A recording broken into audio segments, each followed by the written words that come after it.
டெல்லியில் நடக்கும் national security கான்பரன்ஸில் கலந்து கொள்ளும் விவிஐபிகளை ப்ளூ பிளட் புகை மூலம் அடிமையாக்க ஜெசிகா தீட்டிய திட்டத்தை முறியடிக்க ஹரிஷ் முடிவு செய்தார்.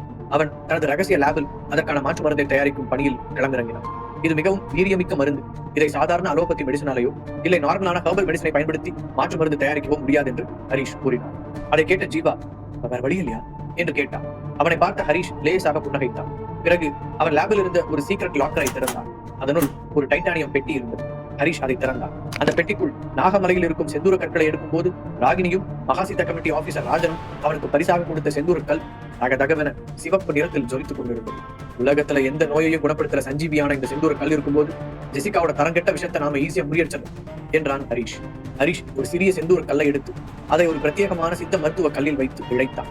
அந்த கல்லில் இருந்து வெளிப்பட்ட சிவப்பு நிற பொடி காற்றில் படும்போதே அந்த லேப் முழுவதும் ஒரு அபூர்வமான வாசனை வீசியது.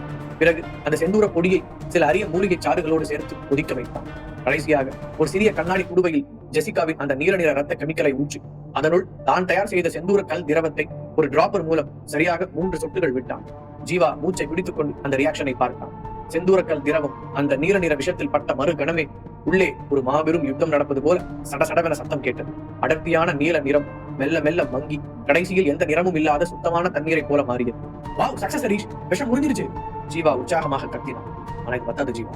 அவங்க டெல்லியில ஒரு பெரிய கான்ஃபரன்ஸ் ஹால்ல 500 பேருக்கு மேல இருக்கிற இடத்துல இந்த விஷயத்தை காத்துல கலந்து விட போறாங்க. இப்ப நம்ம தயாரிச்ச இந்த ஆன்டிடோட் எடுத்துட்டு போய் ஒவ்வொருத்தருக்கும் ஊசி மூலமா போட்டுட்டு போகணும். ஜெசிகா என்ன டெக்னிக்கா யூஸ் பண்றாலோ அதே டெக்னிக்கா நாமளும் யூஸ் பண்ணணும் என்று ஹரிஷ் சொன்னான். அப்படின்னா இப்ப நம்ம என்ன பண்ண போறோம் என்று ஜீவா ஆர்வத்துடன் கேட்க, உடனே ஹரிஷ் தான் தயாரித்த செந்தூர கல் திரவத்தை ஒரு பெரிய கண்டெய்னருக்கு மாற்றினான். அதோடு சில ரசாயனங்களை கலந்து அதை ஒரு கேஸாக மாற்றுவதற்கான வேலையை தொடங்கினான். இது ஏரோசோல் ஆன்டிடோட், அதாவது காத்துல பரவுற மாற்று மருந்து. ஜெசிகாவோட விஷம் ஏசி வெண்ட் மூலமா உள்ள வரும்போது நான் இந்த ஏரோசோல் ஆன்டிடோட்டை அதே வெண்ட்ல கலந்து விடுவேன். 2 புகையும் காத்துல கலக்கும் போதே விஷம் முடிஞ்சிடும். அது மட்டும் இல்லாம ஏற்கனவே பிரெயின் வாஷ் செய்யப்பட்டு அங்கே செக்யூரிட்டியா நிக்கிற அந்த ஸ்லீப்பர் செல்ஸ் இந்த காத்தை சுவாசிச்சா அவங்க ரத்தத்துல இருக்கிற விஷமும் முடிஞ்சு அவங்க பழையபடி நார்மல் மனுஷங்களா மாறிடுவாங்க என்று ஹரிஷ் நிதானமாக ஜீவாவிடம் விளக்கினார்.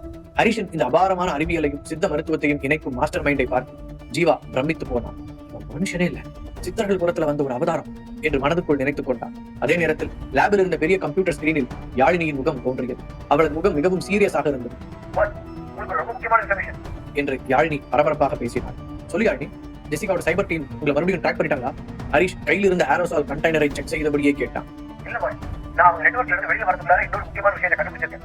டெல்லியில நடக்க போற நேஷனல் செக்யூரிட்டி கான்ஃபரன்ஸ் இன்னும் சரியா 24 மணி நேரம் தான் இருக்கு. ஆனா நிலைமை ரொம்ப மோசமா இருக்கு பாய் என்று யாழினி கூறியதை கேட்ட ஹரிஷ், என்னாச்சு யாழினி, தெளிவா சொல்லு என்று கேட்டான். பாஸ், அந்த மாநாட்டு அரங்கத்தோட மொத்த செக்யூரிட்டியும் இப்போதைக்கு நேஷனல் கமாண்ட்ஸ்ங்கிற ஒரு பிரைவேட் ஏஜென்சி கிட்ட கொடுத்துருக்காங்க. அந்த ஏஜென்சியோட டேட்டா பேஸ நான் ஹேக் பண்ணி பார்த்தேன். அதுல வேலை செய்யற அத்தனை பேருமே முக்தி தியான மையத்துல நீங்க பார்த்த அந்த எலைட் பேட்ச் ஆட்கள் தான். அதாவது ஜெசிகாவோட ஸ்லீப்பர் செல் ஏற்கனவே மாநாட்டு பாதுகாப்பு அதிகாரிகளை உள்ள ஊடுருவிட்டாங்க. அந்த பில்டிங் இப்ப முழுமையா அவங்க கண்ட்ரோல் இருக்கு என்று யாழினி கூறினாள். அதை கேட்ட ஜீவாவுக்கும் ஹரிஷுக்கும் அதிர்ச்சியாக இருந்தது. சிறிது நேரம் யோசித்த ஹரிஷ், ஓகே இந்த விஷயத்தை நான் பார்த்துக்கிறேன், உடனே அந்த கான்ஃபரன்ஸ் நடக்கிற இடத்தோட ப்ளூ பிரிண்ட் எனக்கு சென்ட் பண்ணு என்று சொல்லிவிட்டு காலை கட் செய்தார். ஹரிஷ் யாழினி சொன்னதை வச்சு பார்க்கும்போது அந்த கான்ஃபரன்ஸ்ல கலந்துக்கிற விவிஐபிக்கு செக்யூரிட்டியா அந்த பில்டிங்கை சுத்தி ஜெசிகாவால பிரெயின் வாஷ் செய்யப்பட்ட அசுர வரம் கொண்ட 12 ஜாம்பிகள் காவல் காக்க போறானுங்க. நம்ம வெறும் 3 பேர் தான் உள்ள போறோம். இது தற்கொலைக்கு சமமா உனக்கு தெரியலையா என்று கொஞ்சம் பதட்டமாக கேட்டான். ஹரிஷ் லேபில் இருந்து ஒரு பிளாக் கலர் ஸ்பெஷல் லெதர் பேக்கில் தான் தயார் செய்த ஏரோசால் ஆன்டிடோட் கண்டெய்னர்களை மிகவும் பத்திரமாக அடுக்கி வைத்தான். பிறகு தனது வர்மக்கலை தாக்குதலுக்கு தேவையான சில பிரத்யேகமான சிறிய ஆயுதங்களையும் சித்த மருத்துவ குப்பிகளையும் தனது ஜாக்கெட்டில் மறைத்து வைத்தான். ஹரிஷ் ஜீவாவை நேராக பார்த்தான். அவனது கண்களில் மரணத்தை கண்டு பயப்படாத ஒரு மாவீரனின் தீர்க்கம் இருந்தது.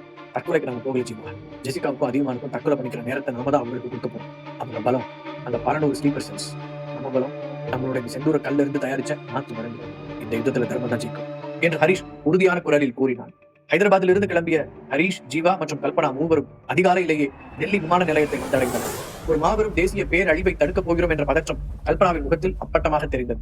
ஆனால் ஹரிஷின் கண்கள் இறை தேடும் வேங்கையை போல மிக தீர்க்கமாக இருந்தன. ஹரிஷின் ஹெர்பல் அவனது கையில் இருந்த பிரத்யேகமான கருப்பு நிற லெதர் பேக்கில் நாட்டை காக்க போகும் அந்த ஏரோசால் ஆன்டிடோட், அதாவது காற்றில் பரவும் செந்தூரக்கல் மாற்று மருந்து சிலிண்டர்கள் பத்திரமாக இருந்தன. ஏர்போர்ட்டில் இருந்து அவர்கள் முதலில் டெல்லியில் உள்ள ஒரு ரகசிய சேஃப் ஹவுஸை சென்றடைந்தனர். ஹரிஷ் தன் லேப்டாப்பை ஆன் செய்தான். அடுத்த செகண்ட் கம்ப்யூட்டர் ஸ்கிரீனில் யாழினி தோன்றினான். இரவு முழுவதும் தூங்காமல் வேலை செய்த கலைப்பு அவளது முகத்தில் இருந்தாலும் கண்களில் சுறுசுறுப்பு இருந்தது. Boss, Delhi national security conference நடக்கிற அந்த பிரம்மாண்டமான அரங்கத்தோட மொத்த நெட்வொர்க்கை நான் ஹேக் பண்ணிட்டேன். இதோ அதோட 3D ப்ளூ பிரிண்ட் என்று கூறிய யாழினி ஒரு ஃபைலை டிரான்ஸ்பர் செய்தாள். ஸ்கிரீனில் அந்த மாபெரும் கட்டிடத்தின் 3D வரைபடம் சுழன்று விரிந்தது. குட் ஜாப் யாழினி என்ற ஹரிஷ் அந்த வரைபடத்தை ஜூம் செய்தான். அந்த பில்டிங்கோட சென்ட்ரல் ஏசி கண்ட்ரோல் ரூம் எங்க இருக்கு என்று கேட்டான். பாஸ், அந்த கட்டடத்தோட பேஸ் லெவல்ல, அதாவது அண்டர் கிரவுண்ட்ல இருக்கு. அங்க இருந்து தான் மொத்த பில்டிங்க்கும் ஏசி வென்ட்ஸ் பிரியுது. ஜெசிகாவோட ஆட்கள் அந்த கண்ட்ரோல் ரூம் தான் தங்களோட கண்ட்ரோல வச்சிருப்பாங்க. அங்கதான் அவங்களோட பயோடாக்சின் விஷ கண்டெய்னர்களை ஏசி மெயின் லைன்ல கனெக்ட் பண்ணிருப்பாங்க என்று யாழினி விளக்கினாள். ஹரிஷ் ஜீவாவை திரும்பி பார்த்து, நம்மளோட டார்கெட் அந்த சென்ட்ரல் ஏசி ரூம் தான் ஜீவா. அங்க போய் ஜெசிகாவோட விஷ கண்டெய்னரை கழட்டிட்டு நான் தயாரிச்ச இந்த செந்தூரக்கல் ஆன்டிடோட்டை பொருத்தணும். கான்ஃபரன்ஸ் ஆரம்பிச்சதும் ஜெசிகா விஷத்தை ரிலீஸ் பண்றதா நினைச்சு பட்டன் அழுத்துவான். ஆனா அரங்கத்துக்குள்ள பரவ போறது நம்மளோட ஆன்டிடோட் புகை என்று கூறினார். பிளான் சூப்பர் ஹரிஷ், பட் நாம இப்ப எப்படி உள்ள போறது? வாசல்ல நிக்கிற செக்யூரிட்டி எல்லாமே ஹைதராபாத் லேப்ல நம்மள வெறித்தனமா துரத்தின அதே எலிட் பேட்ச் ஜாம்பிஸ் தானே, நம்மள பார்த்த உடனே சுட்டு தள்ளிவாங்க என்று ஜீவா கேட்டான். அப்போது உள்ளே வந்த கல்பனாவின் கையில் 3 அபிஷியல் விஐபி பாஸ்கள் இருந்தாங்க. ஜீவா, பயப்பட தேவையில்லை. நான் மகாசித கமிட்டியோட ஜெனரல்ங்கிற என்னோட இன்ஃபுளுன்ஸை பயன்படுத்தி நேற்று நைட்டே கவர்மெண்ட் ஹெட் குவார்டர்ஸ்ல பேசி இந்த 3 விஐபி பாஸ்களை வாங்கிட்டோம். இந்த பாஸ் இருந்தா எந்த செக்யூரிட்டி செக்கிங்கும் இல்லாம நம்ம நேரா மாநாட்டு அரங்கத்துக்குள்ள போகும். ஆனா அவங்களுக்கு சந்தேகம் வராதபடி நாம நம்மளோட கெட்டப்பை கொஞ்சம் சேஞ்ச் பண்ணிக்கணும் என்று கூறினார். Super Kalpana, very good idea. நாம ஒரிஜினல் கெட்டப்ல போய் சப்போஸ் ஜெசிகா நம்மளை பார்த்துட்டா அலர்ட் ஆயிடும் என்று ஹரிஷ் தனது பேகை எடுத்தான். அடுத்த நாள் காலை டெல்லியின் மையப்பகுதியில் அமைந்திருந்த அந்த பிரம்மாண்டமான நேஷனல் செக்யூரிட்டி கான்ஃபரன்ஸ் நடக்கும் அரங்கம் ஒரு போர் முகாமை போல காட்சியளித்தது. எங்கு பார்த்தாலும் கருப்பு நிற உடை அணிந்த முரட்டுத்தனமான நேஷனல் கமாண்டோஸ் என்ற பெயரில் இருந்த ஜெசிகாவின் ப்ளூ பிளட் ஸ்லீப்பர் செல்ஸ் துப்பாக்கிகளுடன் காவல் காத்துக் கொண்டிருந்தன. அப்போது ஒரு லக்ஸுரி கார் வந்து அரங்கத்தின் என்ட்ரன்ஸ் கேட்டில் நின்றது. உள்ளே இருந்து கல்பனா பட்டு புடவையில் ஒரு மிடுக்கான அரசு அதிகாரியாக இறங்கினார்.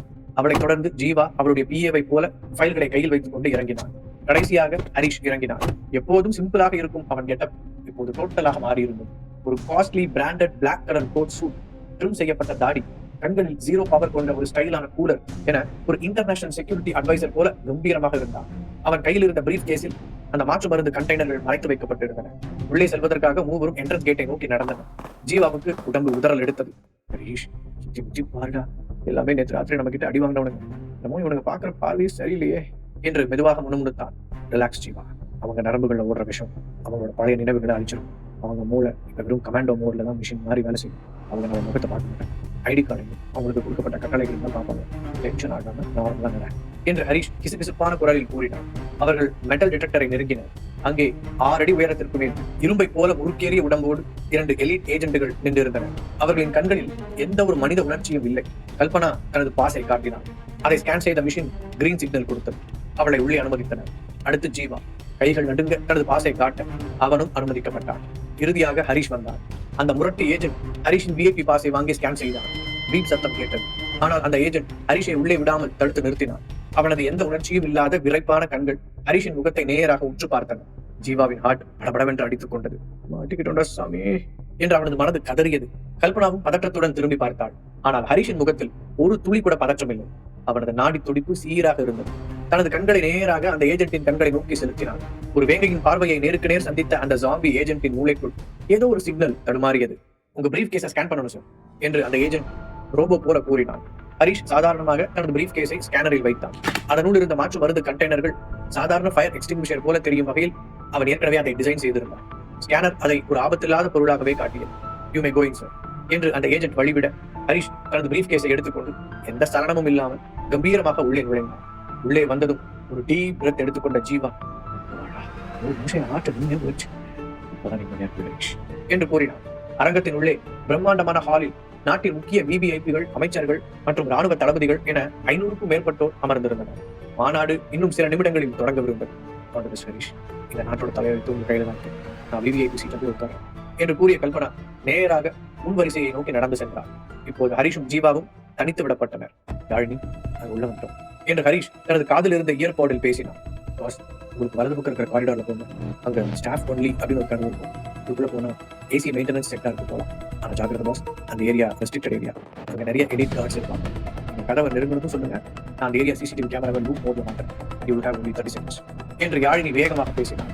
ஓகே ஆயிடும் என்று ஹரிஷ் ஜீவாவின் கையை பிடித்துக் கொண்டு யாருக்கும் சந்தேகம் வராதபடி மிக இயல்பாக நடந்து அந்த ஸ்டாஃப் ஒன்லி கதவை அடைந்தவுடன் வந்துடும் யாழினி என்று ஹரிஷ் கூறினார்.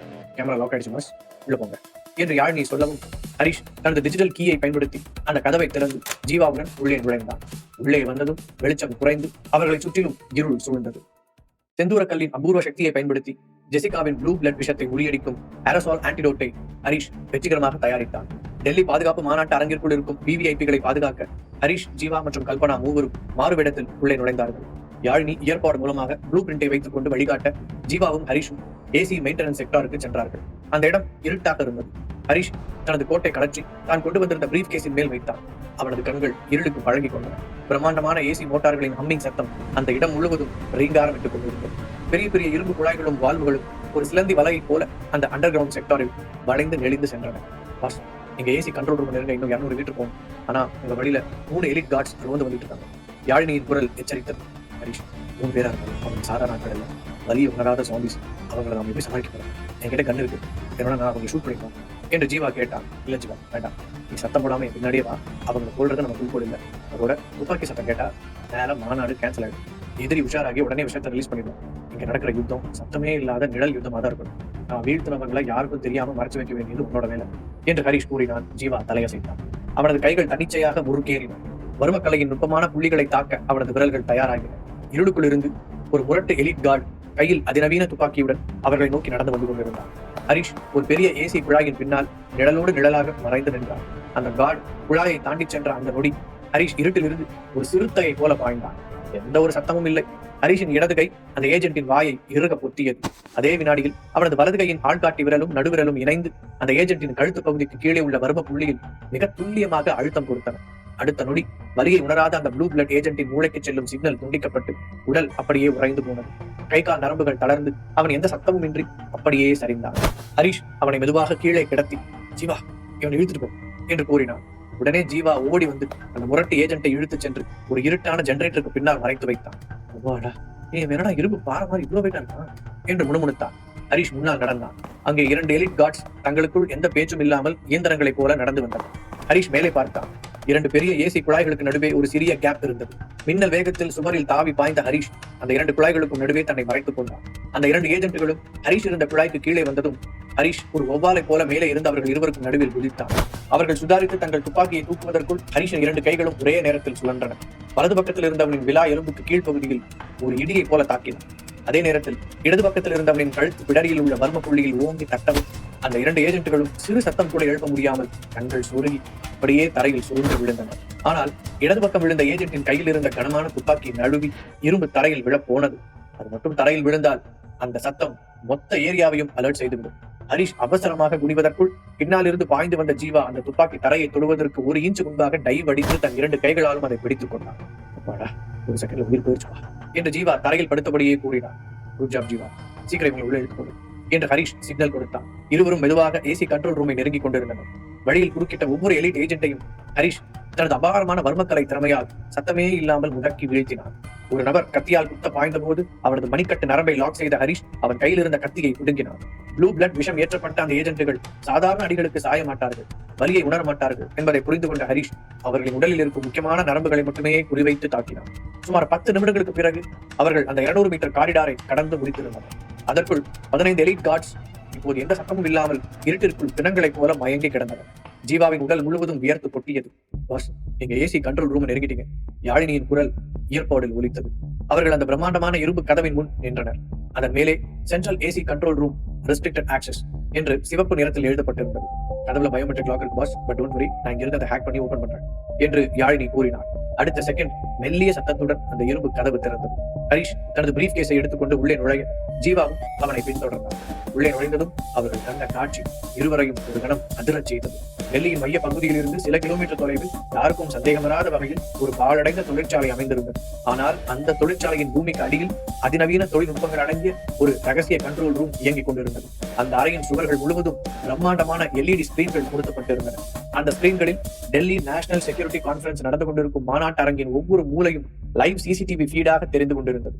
மாநாட்டு அரங்கின் பிரதான ஹாலில் நாட்டின் ஒட்டுமொத்த பாதுகாப்புத்துறை அமைச்சர்கள், முப்படைகளின் தளபதிகள் மற்றும் முக்கிய VVIPகள் என 500க்கும் மேற்பட்டவர்கள் அமர்ந்திருக்கும் காட்சி ஒரு ஸ்கிரீனில் ஓடிக்கொண்டிருந்தது. அந்த ஸ்கிரீன்களுக்கு முன்னே ஒரு விலை உயர்ந்த லெதர் சோஃபாவில் கால் மேல் கால் போட்டு அமர்ந்திருந்தார் அதியமான். அவர் கண்களில் அதிகார பசியும் ஒரு மாபெரும் சாம்ராஜ்யத்தை வீழ்த்தப் போகிறோம் என்ற தலைகணமும் அப்பட்டமாக தெரிந்தது. அவருடைய உடம்பில் ஓடிக்கொண்டிருக்கும் அந்த ப்ளூ பிளட் கெமிக்கலின் உச்சக்கட்ட டோஸ் அவருடைய நரம்புகளை புடைக்கச் செய்து அவருக்கு ஒரு அசுர தோற்றத்தை கொடுத்திருந்தது. அவருக்கு பக்கத்தில் நின்றிருந்த ஜெசிகா தனது கையில் இருந்த ஒரு மது கோப்பையை மெதுவாக சுழற்றியபடி திரையில் தெரிந்த VVIPகளை ஒரு வக்கரமான புன்னகையுடன் பார்த்துக் கொண்டிருந்தார். பாத்தீங்களா அதியமான், இந்த நாட்டோட தலையெழுத்தை நிர்ணயிக்கிற அத்தனை பேரும் இப்ப நம்மளோட ஒரு விரல் அசைவுக்கு காத்துக்கிட்டு இருக்காங்க. இன்னும் கொஞ்ச நேரத்துல இந்த அத்தனை பேரோட மூளையும் என்னோட ரிமோட் கண்ட்ரோலுக்கு வரப்போகுது என்று ஜெசிகா கூறினார். ஜெசிகா கூறியதை கேட்டு சத்தமாக சிரித்த அதியமான், என் வாழ்நாள் கனவு இன்னைக்கு நிறைவேற போகுது ஜெசிகா.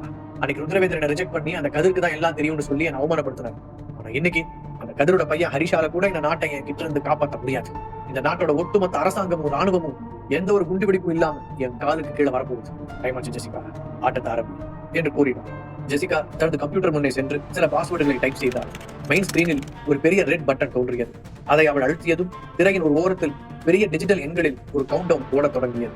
20 நிமிஷம், 19 நிமிஷம் 59 நொடி, 19 நிமிஷம் 58 நொடி. சரியா 20 நிமிஷத்துல அந்த மாநாட்டு அரங்கத்தோட சென்ட்ரலைஸ்ட் ஏசி வென்ட்ஸ்ல இருந்து மனித ரத்தத்தை நீல நிறமா மாத்திர அந்த வேப்பரைஸ்டு பயோடாக்சின் ரிலீஸ் ஆகும். அந்த புகையை சுவாசிக்கிற அடுத்த 30வது வினாடி இந்த நாட்டுல எந்த அரசியல்வாதிக்கும் எந்த ராணுவ அதிகாரிக்கும் சுய புத்தியே இருக்காது. எல்லாரும் நம்மளோட அடிமைகள். ஜெசிகாவின் குரலில் ஒரு கொடூரமான வெறி இருந்தது. மறுபுறம் மாநாட்டு அரங்கின் பூமிக்கு அடியில் இருந்த அந்த இருண்ட ஏசி மெயின்டெனன்ஸ் செக்டாருக்குள் 15 எலிட் ஏஜென்ட்டுகளை தனது வர்மக்கலையால் சத்தமே இல்லாமல் வீழ்த்திய ஹரிஷ் ஜீவாவுடன் அந்த சென்ட்ரல் ஏசி கண்ட்ரோல் ரூமின் பிரம்மாண்டமான இரும்பு கதவை திறந்து உள்ளே நுழைந்தான். உள்ளே நுழைந்ததும் அந்த அறையின் பிரம்மாண்டம் இருவரையும் ஒரு கணம் அதிரச் செய்தது. சாதாரண வீடுகளுக்கு பயன்படும் ஏசியை போல இல்லாமல் அந்த மாபெரும் அரங்கிற்கு குளிரூட்ட பயன்படும் அந்த ராட்சச ஏசி மோட்டார்களின் ஹம்மிங் சத்தம் காதுகளை பிடித்தது. அந்த அறையின் மையத்தில் பல பெரிய இரும்பு குழாய்கள் ஒன்று சேரும் மெயின் ஜங்ஷன் அமைந்திருந்தது. அந்த மெயின் ஜங்ஷனின் வால்வுகளில் பிரம்மாண்டமான 5 கண்ணாடி கண்டெய்னர்கள் இணைக்கப்பட்டிருந்தன. அந்த கண்டெய்னர்களுக்குள் அடர்த்தியான நீல நிறத்தில் ஜெசிகாவின் அந்த ப்ளூ பிளட் விஷம் நிரம்பி இருந்தது. அந்த அறையின் மங்கலான வெளிச்சத்தில் அந்த விஷ திரவம் ஒரு நியான் பல்பை போல நீல நிறத்தில் தகதகவென ஜொலித்துக் கொண்டிருந்தது. அதனோடு இணைக்கப்பட்டிருந்த ஒரு டிஜிட்டல் எலக்ட்ரானிக் போர்டில் சிவப்பு நிற எண்கள் ஓடிக்கொண்டிருந்தன. 18 நிமிஷம் 45 நொடி, 18 நிமிஷம் 44 நொடி, 18 நிமிஷம் 43 நொடி. ஹரிஷ், டைம் ஓடிட்டு இருக்கு. இன்னும் 18 நிமிஷத்துல இந்த விஷம் காத்துல கலந்துரும் போலயே. ஜீவா பதற்றத்துடன் கத்தினான். பதட்டப்படா ஜீவா, அதுக்குள்ள நான் தயாரிச்ச ஆன்டிடோட்டை பொறுத்து என்று கூறிய ஹரிஷ் நான் கொண்டு வந்திருந்த பிரீஃப் கேஸை கீழே வைத்து திறந்தான். அதற்குள் ஃபயர் எக்ஸ்டிங்விஷர் சிலிண்டர்கள் போல வடிவமைக்கப்பட்டிருந்த செந்தூர கல் திரவம் நிரப்பப்பட்ட ஏரோசால் ஆன்டிடோட் கண்டெய்னர்கள் பத்திரமாக இருந்தன. ஹரிஷ் மெதுவாக அந்த மெயின் ஜங்ஷனை நெருங்கினான். ஜெசிகாவின் விஷம் நிரம்பிய அந்த நீல நிற கண்டெய்னர்களை ஏசி குழாய்களோடு இணைத்திருந்த அந்த வால்வுகளை உற்று பார்த்தான். அதை கலற்றிவிட்டு தனது சிலிண்டர்களை பொருத்துவது சாதாரண பிளம்பிங் வேலை போலதான் தெரிந்தது. அவன் தனது வலது கையை நீட்டி முதல் கண்டெய்னரின் வால்வை குறித்து திருக முற்பட்டான். திடீரென ஹரிஷின் கூர்மையான கண்கள் அந்த வால்வுக்கு பின்புறம் இருந்த ஒரு மிகச்சிறிய கருப்பு நிற வயரை கவனித்தான். அவனது கைகள் அப்படியே உறைந்து நின்றன. வெயிட், ஹரிஷ் தனக்குத்தானே சொல்லிக் கொண்டான். ஹரிஷ், சீக்கிரம் கரெக்ட் என்று ஜீவா அவசரப்படுத்தினான். ஹரிஷ் தனது பாக்கெட்டில் இருந்து ஒரு சிறிய லேசர் பெண்ணை எடுத்து அந்த வால்வின் பின்புறம் அடித்தான். அந்த லேசர் வெளிச்சத்தில் அங்கே மறைத்து வைக்கப்பட்டிருந்த ஒரு அதிபயங்கரமான மரண பொறி தெளிவாக தெரிந்தது. 5 விஷ கண்டெய்னர்களுக்கும் அடியில் சக்தி வாய்ந்த வெடிப்பொருட்கள் மிகவும் நேர்த்தியாக பொருத்தப்பட்டிருந்தன. அந்த வெடிப்பொருட்கள் அனைத்தும் கண்டெய்னர்களை தாங்கி நிற்கும் இரும்பு ஸ்டாண்டின் அடியில் இருந்த ஒரு சென்சாருடன் இணைக்கப்பட்டிருந்தன. மை காட், ஜெசிகா சாதாரண கிரிமினல் இல்ல, அவர் ரொம்பவும் புத்திசாலி. ஒருவேளை யாராவது இந்த விஷ கண்டெய்னர்களை கலட்ட முயற்சி பண்ணுவாங்கன்னு அவன் முன்கூட்டியே கணிச்சிருக்கா என்று ஹரிஷ் அதிர்ந்து போய் கூறினான். என்ன சொல்ற ஹரிஷ், அப்படின்னா அதுல வெடிகுண்டு இருக்கா என்ற ஜீவாவின் குரல் நடுங்கியது. ஆமா ஜீவா, இது ஒரு பிரஷர் சென்சார் பாம். இந்த கண்டெய்னர் வெயிட் குறைஞ்சது 20 கிலோ வெயிட் இருக்கும். நான் இதை கலட்டி வெளியெடுக்கும் போது இந்த ஸ்டாண்டு மேல இருக்கிற வெயிட் குறையும். வெயிட் குறைஞ்ச அடுத்த செகண்ட் இந்த வெடிபொருட்கள் வெடிக்கும். மாநாட்டு அரங்கம் மொத்தமும் தரமட்டமாக்கும். அங்க இருக்கிற எல்லா விவிஐபிகளும் செத்துக்கொள்ளும். ஹரிஷ் நிலைமையின் விபரீதத்தை விளக்கினான். அப்போ இதை தொடவே முடியாதா? டைமர் வேற குறைஞ்சிட்டே வருதே. ஜீவா தலையில் கை வைத்துக் கொண்டான். ஸ்கிரீனில் இப்போது நேரம் 14 நிமிஷம் 20 நொடி என்று காட்டியது. ஹரிஷ் கவனமாக அந்த வெடிபொருட்களுடன் இணைக்கப்பட்டிருக்கும் சிக்கலான சர்க்கியூட்டுகளை பார்த்தான். அதில் தவறாக ஒரு வயரை கட் செய்தாலும் பாம் வெடித்துவிடும் என்று அவனுக்கு புரிந்தது. அந்த பாமை எப்படி டெஃப்யூஸ் செய்வது என்று அவன் யோசித்தான்.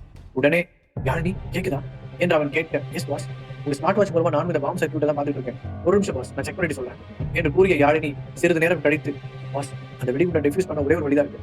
அந்த பிரஷர் சென்சாருக்கு அடியில 3 வயர்கள் போகுது, ரெட், ப்ளூ, எல்லோ. நீங்க அந்த எல்லோ கலர் டேட்டா வயரை கட் பண்ணணும். ஆனா அதை கட் பண்ற அதே நேரத்துல அந்த ஸ்டாண்ட் மேல இருக்கிற 20 கிலோ வெயிட் 1 கிராம் கூட குறையாம அப்படியே மெயின்டைன் ஆகும். அப்படி மெயின்டைன் ஆனா மட்டும்தான் சென்சார்ல எந்த ப்ராப்ளமும் வராது என்று கூறினான். ஹரிஷ் ஜீவாவை நிமிர்ந்து பார்த்து, ஜீவா, எனக்கு இப்போ உதவி ரொம்ப முக்கியம். இந்த உலகத்தில் நான் வேற யாரை விடவும் அதிகமா நம்புறது ஒன்னதான் என்று கூறினான். அந்த பாமை பார்த்து மிரண்டு போயிருந்த கண்களில் இருந்த பயம் விலகியது. ஹரிஷ், இது வரைக்கும் நம்ம இந்த மாதிரி எத்தனையோ விஷயங்கள் பண்ணியிருக்கோம். Your my best friend. உன் கூட இருக்கும்போது எனக்கு அந்த மரணத்தை பார்த்து கூட பயம் வந்து.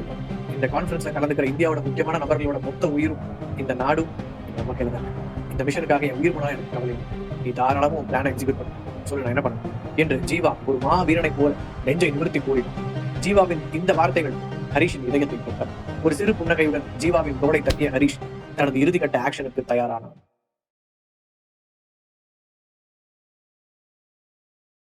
ஹரிஷ் தனது வர்மக்கலை திறமையால் பாதுகாப்பு வீரர்களை சத்தமின்றி வீழ்த்தினார்.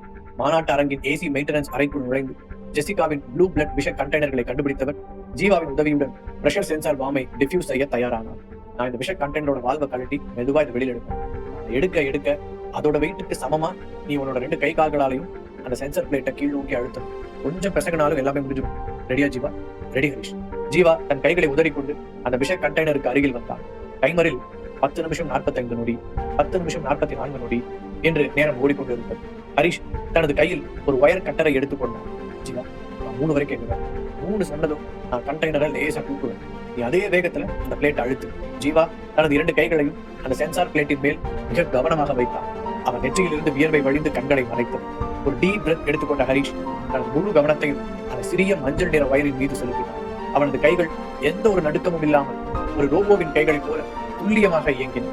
1, 2, 3 அழுத்து ஜீவா என்று ஹரிஷ் மெதுவாக அந்த நீல நிற விஷம் நிரம்பிய கண்டெய்னரை மேலே தூக்கினான்.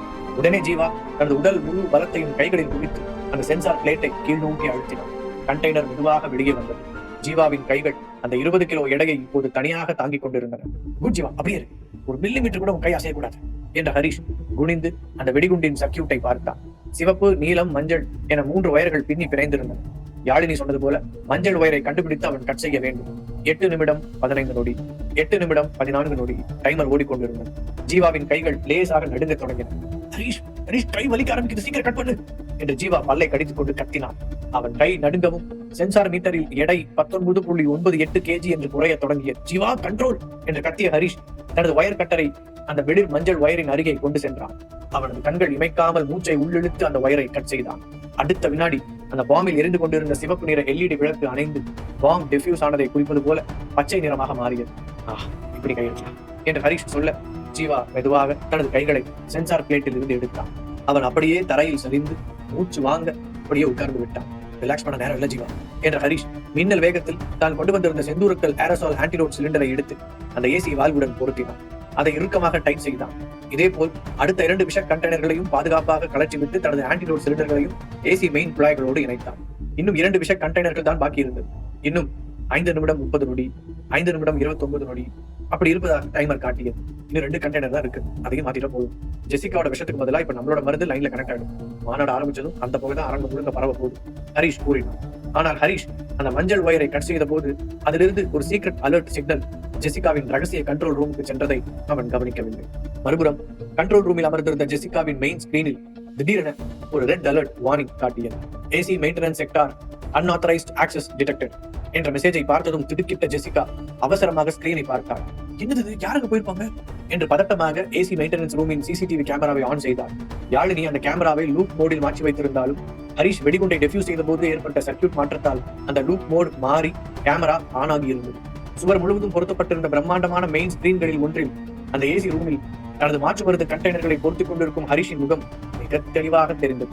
அந்த இடத்தில் ஹரிஷை பார்க்கவும் ஜெசிகாவின் முகம் அதிர்ச்சியில் ஃப்ரீஸ் ஆகிவிட்டது. அவளது கண்கள் கோபத்தில் சிவந்தன. ஹரிஷ், எப்படி டெல்லிக்கு வந்தா? எப்படி அந்த 100 செக்யூரிட்டிகளை தாண்டி ஏசி ரூமுக்குள்ள போனா? அவளது குரல் அந்த அறையவே அதிரச் செய்தது. திடீரென்று ஜெசிகா கத்துவதை கேட்டு அருகில் வந்த அதிகமானும் ஸ்கிரீனை பார்க்க தன்னுடைய பரம எதிரி தன் மாபெரும் சாம்ராஜ்ய கனவை அழிக்க மீண்டும் வந்து நிற்பதை பார்த்தார். பல வருடங்களுக்கு முன்பு அல்லி நகரத்தில் கதிர் காரணமாக ருத்ரவேந்தரிடம் தான் பட்ட அவமானம் அவருக்கு ஞாபகம் வந்தது. உடனே அவர் உடலிலும் ஓடிக்கொண்டிருக்கும் அந்த ப்ளூ பிளட் விஷம் அசுரத்தனமாக செயல்பட தொடங்கியது. அவர் நரம்புகள் புடைத்தார். அன்னைக்கு ருத்ரவேந்தர் முன்னாடி உன் அப்பா கிட்ட விட்டதை இன்னைக்கு நான் உங்ககிட்ட பேசுறேன். எத்தனையோ தடவை நீ என் கையில இருந்து தப்பிச்சிருக்கேன். இன்னைக்கு இந்த நிமிஷம் உன் கதையை நான் என் கையாலே முடிக்கிறேன். தலையை திருகி எடுத்து அந்த ருத்ரவேந்தன் காலில் தூக்கி போட்டு ஆத்திரத்தில் குதித்தெழுந்த அதிகமாக அங்கிருந்து மாநாட்டு அரங்கத்திற்கு புறப்பட தயாராகும். தன் கையில் இருந்த காஸ்ட்லி ரெட் வைன் கிளாஸை லேசாக சுழற்றியபடி அவருக்கு அருகில் வந்த ஜெசிகா, அதிகமா கொஞ்சம் பொறுங்க, உங்க கோபத்தை கண்ட்ரோல் பண்ணு என்று நிதானமான குரலில் கூறினார். ஜெசிகா, என்ன சொல்ற நீ? என் வாழ்நாள் எதிரி என் கண்ணு முன்னாடி வந்து நிக்கிறான். நாம இவ்வளவு நாள் கஷ்டப்பட்டு உருவாக்கி இருக்கிற நம்மளோட மாஸ்டர் பிளான் அழிக்க பாக்குறான். நான் எப்படி சும்மா உட்காந்து வேடிக்கை பார்க்க முடியும்? அவனை இப்பவே கொண்டாதான் யாத்திரை அடங்கும் என்று ஆவேசமாக கூறினார். அவனை உயிரோட விடக்கூடாதுன்னு எனக்கும் தெரியும் அதிகமா. ஆனா அவனை கொள்றதுக்கு நீங்க நேரில் போகணும்னு எந்த அவசியமும் இல்லை. ஹரிஷ் சாதாரண ஆள் கிடையாது. அவனோட மூளை ஒரு கம்ப்யூட்டரை விட வேகமா வேலை செய்யும். அவனுக்காகவே நான் ஒரு ஸ்பெஷல் ஐடியா வச்சிருக்கேன் என்று கூறிய ஜெசிகா வைன் கிளாஸை மேஜை மீது வைத்துவிட்டு தனது போனை எடுத்து யாருக்கோ கால் செய்தார். பிறகு அதிகமானிடம் திரும்பி, ஹரிஷ் கண்டிப்பா ஏதோ ஒரு ரூபத்தில் உள்ள ஒருவான நான் ஏற்கனவே எதிர்பார்த்தேன். அதனாலதான் அவனுக்காக ஒரு மாஸ்டர் பீஸை நான் முன்கூட்டியே அந்த ஏசி ரூம் அனுப்பிட்டேன். அவனோட எந்த பவரும் அந்த மாஸ்டர் பீஸ் கிட்ட வேலை செய்யாது. நீங்க இங்கேயே உட்காந்து அவன் துடிச்சு சாகிறத வேடிக்கை மட்டும் பாருங்க என்று ஒரு வக்ரமான சிரிப்புடன் கூறிய ஜெசிகா மெயின் ஸ்கிரீனில் வேறொரு சிசிடிவி கேமரா ஃபீடை ஆன் செய்தார். அந்த ஸ்கிரீனில் அந்த ஏசி மெயின்டெனன்ஸ் ரூமை நோக்கி இருட்டில் நடந்து கொண்டிருக்கும் ஒரு பிரம்மாண்டமான உருவம் தெரிந்தது. அதை பார்த்து அதியமானின் முகத்திலேயே ஒரு கணம் ஆச்சரியம் தொற்றிக்கொண்டது. அவருடைய கோபம் கொஞ்சம் குறைந்து அந்த திரையில் நடப்பதை உற்று பார்க்க தொடங்கினார். மறுபுறம் அந்த அண்டர் கிரவுண்ட் ஏசி மெயின்டெனன்ஸ் ரூமில் டைமரில் நேரம் 4 நிமிடம் 15 நொடி, 4 நிமிடம் 14 நொடி, 4 நிமிடம் 13 நொடி என்று மரணத்தை நோக்கி மிக வேகமாக ஓடிக்கொண்டிருந்தது. அந்த அறையில் இருந்த ஏசியின் குளிர்ச்சியை மீறி ஜீவாவின் உடல் முழுவதும் வியர்த்து ஊற்றிக் கொண்டிருந்தது. 2 விஷ கண்டெய்னர்களை தனது உயிரை பணையம் வைத்து வெற்றிகரமாக கலச்சிவிட்டு தனது செந்தூரக்கல் மாற்று மருந்தை பொருத்தியிருந்த ஹரிஷ் மீதமிருந்த 2 கண்டெய்னர்களை கலற்ற தயாரானான். அவன் நிதானமாக இருந்தாலும் நேரத்தின் அழுத்தம் அவனது தோள்களை அழுத்தியது. ஹரிஷ், இன்னும் 2 தான் இருக்கு, சீக்கிரமா கலட்டு, டைம் ஆயிட்டே இருக்கு என்று பதற்றத்துடன் கூறிய ஜீவாவின் பார்வை அடிக்கடி அந்த டிஜிட்டல் டைமரையே பார்த்துக் கொண்டிருந்தது. 3வது கண்டெய்னரின் சென்சார் ஒயரை கட் செய்ய போன ஹரிஷ், டென்ஷன் ஆகாம அந்த பிரஷர் பிளேட்டை பிடிச்சிவா, இன்னும் ஒரு 2 நிமிஷத்துக்குள்ள நம்ம வேலையை முடிச்சிடணும் என்று ஹரிஷ் கூறி முடிப்பதற்குள் ஒரு பெரிய பூகம்பம் வெடித்தது போல அந்த ஏசி ரூமின் பிரம்மாண்டமான இரும்பு கதவு பயங்கர சத்தத்துடன் உடைந்து பல அடி தூரத்திற்கு உள்ளே தூக்கி வீசப்பட்டது. பல டன்கள் எடை கொண்ட அந்த இரும்பு கதவு ஒரு சாதாரண காகிதம் போல கிழிந்து விழுந்தது. அந்த எதிர்பாராத காதுகளை கிழிக்கும் சத்தத்தில் ஜீவா தூக்கி வாரி போடப்பட்டு தரையில் விழுந்தான். ஹரிஷ் மின்னல் வேகத்தில் திரும்பி பார்த்தான். அந்த இரும்பு கதவு இருந்த இடத்தில் ஏசி மோட்டார்களின் புகைக்கு நடுவே ஒரு மாபெரும் உருவம் நின்று கொண்டிருந்தது. அந்த புகை கொஞ்சம் கொஞ்சமாக விலக அந்த உருவத்தின் முழு தோற்றமும் வெளிப்பட்டது. சுமார் 7 அடி உயரம், ஒரு மலை போன்ற அகன்ற பிரம்மாண்டமான தேகம், பார்ப்பதற்கே ஒரு காட்டு மிராண்டி மிருகத்தை போல இருந்தான் அவன். அவன் அணிந்திருந்த கருப்பு நிற சட்டை அவனது முரட்டு தசைகளை தாங்க முடியாமல் பல இடங்களில் கிழிந்து தொங்கியது. அவனது கைகள் ஒவ்வொன்றும் ஒரு மரக்கட்டையை போல தடிமனாக இருந்தன. அவன் சாதாரண மனிதன் இல்லை என்பதை ஹரிஷின் கூர்மையான கண்கள் நொடி பொழுதில் கணித்து விட்டன. அவனது தோலின் அடியில் கழுத்து மற்றும் கைகளில் உள்ள நரம்புகள் அனைத்தும் மிக அடர்த்தியான நீல நிறத்தில் புடைத்து ஒரு நியான் லைட்டை போல தகதகவென மின்னிக் கொண்டிருந்தன. ஜெசிகா அவனது உடலில் சாதாரண ப்ளூ பிளட் கெமிக்கலை ஏற்றவில்லை. பல 100 பேருக்கு ஏற்றக்கூடிய அதிகபட்ச டோஸை ஒருவன் உடம்பில் ஏற்றி இருக்கிறார் என்பது தெளிவாக தெரிந்தது. அந்த ஓவர் டோஸ் காரணமாக அவனது மூளையின் சிந்திக்கும் திறன் முழுமையாக அழிக்கப்பட்டு வலியை உணரும் சென்சார்கள் செத்து போய் அவனது கண்கள் மனித தன்மையை முழுமையாக இழந்துவிட்டன. ரத்த சிவப்பாக மாறியிருந்த அவன் கண்களை பார்க்கும் போது ரோபோவையும் காட்டு மிருகத்தையும் இணைத்து செய்த அதிபயங்கரமான கலவை போல காட்சியளித்தது. அவனுக்கு பின்னால் இருட்டிற்குள் இருந்து கைகளில் இரும்பு கம்பிகள், பெரிய ஸ்பேனர்கள் மற்றும் கூர்மையான ஆயுதங்களுடன் 10 முரட்டு அடியாட்கள் உள்ளே நுழைந்தனர். அவர்கள் அனைவரும் எலிட் ஏஜென்ட்டுகள். ஜீவா அந்த 7 அடி அசுரனை பார்த்ததும் உறைந்து போய் நின்றான். அவனது தொண்டை குழி வறண்டது. ஹரிஷ், இவன் மனுஷனால மிருகமான பில்டிங் தூண குடுங்கி வந்த மாதிரி இருக்கான், இவனை நாம எப்படி சமாளிக்க போறோம் என்று சொல்லும் போதே அவன் குரல் நடுங்கியது. அவனை பார்த்தவுடனேயே ஹரிஷின் முகம் சீரியஸாக மாறியது. எதிரியின் பலத்தை அவன் சரியாக எடை போட்டான். இந்த அசுரனை சாதாரண அடிகளாலோ சாதாரண ஆயுதங்களாலோ வீழ்த்த முடியாது என்று அவனுக்கு புரிந்துவிட்டது. ஜீவா, நீ அந்த 10 பேரை கவனிச்சுக்கோ. உங்ககிட்ட இருக்கிற ஆயுதங்களை வச்சு அவங்களை எந்த அளவுக்கு கண்ட்ரோல் பண்ண முடியும் பாரு. இந்த அசுரன் கிட்ட மட்டும் வராத, இவனை நாம என்று கட்டளையிட்ட ஹரிஷ் தான் அணிந்திருந்த கோட்டை முழுமையாக கலச்சி எறிந்துவிட்டு தனது 2 கைகளையும் உருட்டிக் கொண்டு அந்த ஜெய்ஜாண்டிக் அசுரனை நோக்கி முன்னேறினான். ஹரிஷை பார்த்ததும் அந்த அசுரன் எந்த ஒரு ஆயுதமும் இல்லாமல் தனது வெறும் கைகளை விரித்துக் கொண்டு ஒரு காண்டாமிருகத்தை போல பாய்ந்து வந்தான். ஹரிஷ் மின்னல் வேகத்தில் சுதாரித்து அந்த அசுரன் ஓங்கிவிட்ட ஒரு பயங்கரமான குத்தில் இருந்து துணிந்து தப்பித்தான். அந்த அசுரனின் கை ஹரிஷுக்கு பின்னால் இருந்த ஒரு பெரிய இரும்பு குழாயின் மீது பலமாகப்பட்டது. காதை பிளக்கும் சத்தத்துடன் பல டன்கள் பிரஷரை தாங்கக்கூடிய அந்த பலமான இரும்பு குழாய் அப்படியே வளைந்து நெளிந்து உடைந்தது. அதிலிருந்து ஏசியின் கூலண்ட் கேஸ் வெளிவரத் தொடங்கியது. அந்த அடியின் வேகத்தை பார்த்த ஹரிஷ் ஒரு கணம் திகைத்தான். இவன் ஒரு குத்து விட்டால் உடம்புல இருக்கிற அத்தனை எறும்பு நொறுங்கிடும் என்று அவன் மூளை எச்சரித்தது. இந்த அசுர பலம் கொண்டவனை நேருக்கு நேர் மோதி வீழ்த்த முடியாது என்பதை உணர்ந்த ஹரிஷ் உடனே தனது வர்ம கலையை துல்லியமாக பயன்படுத்த முடிவு செய்தார். காற்றில் ஒரு சிறுத்தையை போல தாவி பாய்ந்த ஹரிஷ் அந்த அசுரனின் வலது கை முட்டிக்கு கீழே உள்ள மர்ம புள்ளியில் தனது முழங்கையால் முழு பலத்தையும் திரட்டி ஓங்கி இடித்தான். சாதாரண மனிதனாக இருந்தால் அந்த அடியில் கை எலும்பு சுக்குநூறாக நொறுங்கி நரம்புகள் செயலிழந்து கை நிரந்தரமாக பழுதாகியிருக்கும். ஆனால் அந்த அசுரன் எந்த ஒரு வலியையும் உணரவில்லை. ஒரு கொசு கடித்தது போல கூட அவன் ரியாக்ட் செய்யவில்லை. அந்த நீல நிற விஷம் அவனது நரம்பு மண்டலத்தை இரும்பாக மாற்றியிருந்தது. மாறாக தனது அதே வலது கையால் ஹரிஷின் சட்டை காலரை தன் இரும்பு பிடியில் பிடித்து ஒரு சிறு குழந்தையை தாக்குவது போல அவனை அப்படியே அந்தரத்தில் தூக்கினான். இதை பார்த்த ஜீவா ஹரிஷ் என்று அதிர்ச்சியில் கத்தினான். ஆனால் ஜீவா ஹரிஷுக்கு உதவ முடியாதபடி அந்த 10 அடியாட்கள் அவனை சூழ்ந்து கொண்டனர். ஹரிஷ் அளவுக்கு ஜீவா ஹை லெவல் எக்ஸ்பர்ட் இல்லை என்றாலும் நாட்டை காக்கும் இந்த மாபெரும் மிஷனுக்காக அவனுக்குள் ஒரு அசாத்தியமான தைரியம் பிறந்திருந்தது. கீழே கிடந்த ஒரு கனமான இரும்பு ராடை எடுத்துக்கொண்டு, வாங்கடா, உங்களை இன்னைக்கு உயிரோடு விட மாட்டேன் என்று கத்தியபடி அந்த அடியாட்களோடு வெறித்தனமாக சண்டையிடத் தொடங்கினான். அந்தரத்தில் தொங்கிய ஹரிஷ் மூச்சு திணறிய நிலையிலும் தனது 2 கால்களையும் மடக்கி அசுரனின் நெஞ்சில் ஓங்கி உதைத்து தன்னை அவனது பிடியிலிருந்து விடுவித்துக் கொண்டு கீழே குதித்தான். கீழே குதித்தவுடனேயே அந்த அசுரனின் காதுக்கு பின்னால் மற்றும் கழுத்து பிடரியில் உள்ள 2 மிக முக்கியமான வர்ம புள்ளிகளை தனது விரல்களால் மின்னல் வேகத்தில் தாக்கினான் ஹரிஷ். ஹரிஷின் அந்த அடிகள் சாதாரணமானவை கிடையாது. ஆனால் அந்த அசுரனின் உடம்பில் ஓடிக்கொண்டிருந்த அந்த அதிகபட்ச ப்ளூ பிளட் கெமிக்கல் அவனது நரம்பு மண்டலத்தை முழுமையாக செயலிழக்க செய்திருந்தது. அவனுக்கு வலி என்ற உணர்வே இல்லை. மூளைக்கு செல்லும் சிக்னல்கள் அனைத்தும் அந்த நீல நிற விஷயத்தால் மறந்து போயிருந்தன. ஹரிஷின் அந்த இரு வலிமையான தாக்குதல்களும் அவனது உடம்பில் எந்த ஒரு தாக்கத்தையும் ஏற்படுத்தவில்லை. அவன் ஒரு சிலையை போல நின்றான்.